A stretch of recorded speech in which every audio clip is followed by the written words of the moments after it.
So White Ribbon Australia has gone bust. Now, on a serious note, this is a tragedy for virtue signallers nationwide. No more will you be able to don a little white ribbon and pretend you're actually doing something to prevent men's violence against women, as if anyone with a brain thought that it would. What's that, you say? There's more to it than just wearing a ribbon. It's about raising awareness. Yeah, how does that work again? Well, let me give you an example. A couple of white ribbon indoctrinated zombies go into a classroom or a workplace and shame all the males into taking a pledge to stand up, speak out, and act to prevent men's violence against women, even though those same males are more likely to experience violence than females. Then they get on with the difficult business of raising awareness. This involves giving the students or employees a survey with questions about their attitudes towards females. For example, do you think males should make most of the decisions in a relationship?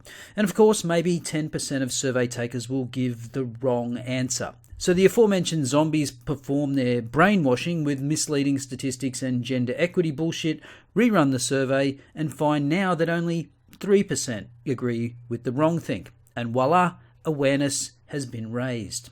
How does this prevent men's violence against women?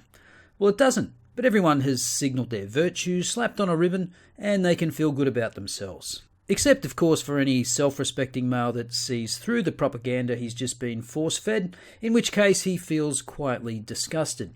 Now, Nina Funnell is an activist keen on perpetuating the myth that there is some kind of rape crisis happening on Australian university campuses, but even she could see through the white ribbon bullshit years ago. She wrote this back in 2016, "Why you should never give a cent to White Ribbon." Her key criticism of White Ribbon was that very little of the money they raised actually went to support services for victims. The reality is that much of White Ribbon's $3.7 million annual revenue is spent on self-congratulatory, feel-good talk fests and various other empty virtue signalling initiatives. And don't get me wrong, they do a fabulous job of raising awareness about their own awareness raising. All those wristbands, lapel pins and nice-sounding platitudes are perfect for the politicians and news anchors who wish to accessorize their political correctness without making any meaningful investment in the issue. Last White Ribbon Day, they even managed to have a military transport aircraft fly around Australia with a lovely white ribbon painted on the tail. To raise awareness, you know.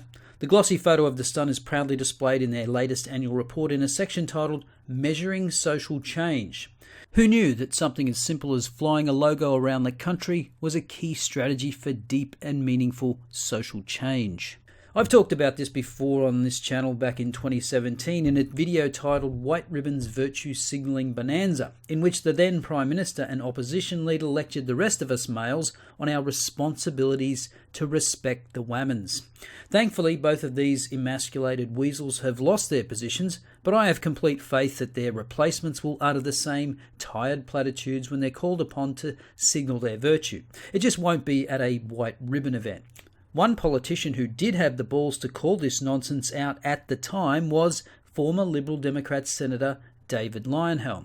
Major party leaders are attending a White Ribbon Day breakfast this morning. I guess just perhaps in light of emerging allegations surrounding characters like Don Burke, what's the significance of White Ribbon Day? White Ribbon it's basically virtue signalling.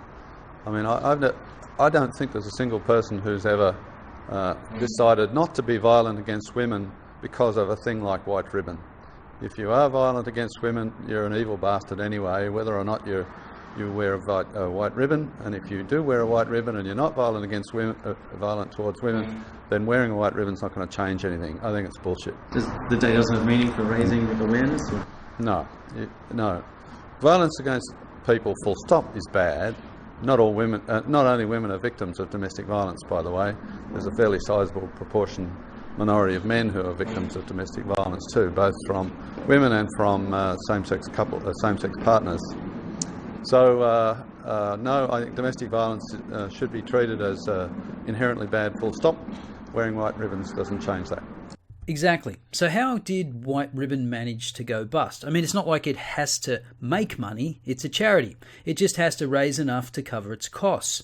Here's the official statement on White Ribbon's website. It is with profound sadness that the board of White Ribbon Australia informs the community and supporters that it has taken the very difficult decision to close its doors. This decision became necessary following an analysis of the organisation's future sustainability. And that's the only hint you get in the statement as to why they decided to close their doors.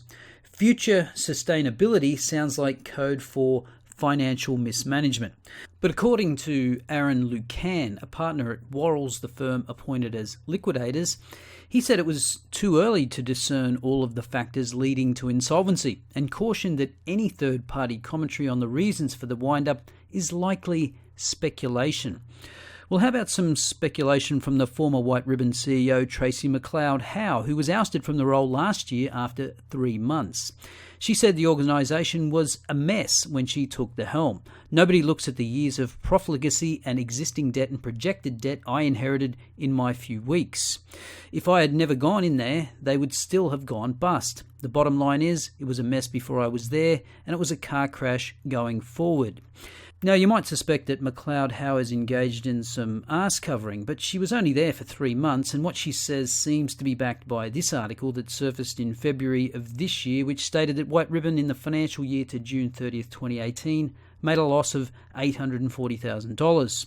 It seems the culprit was a blowout of $2.1 million, or more than a 40% increase in expenses from the previous year, from $4.9 million in 2017 to almost $7 million in 2018, with only a $900,000 increase in revenue.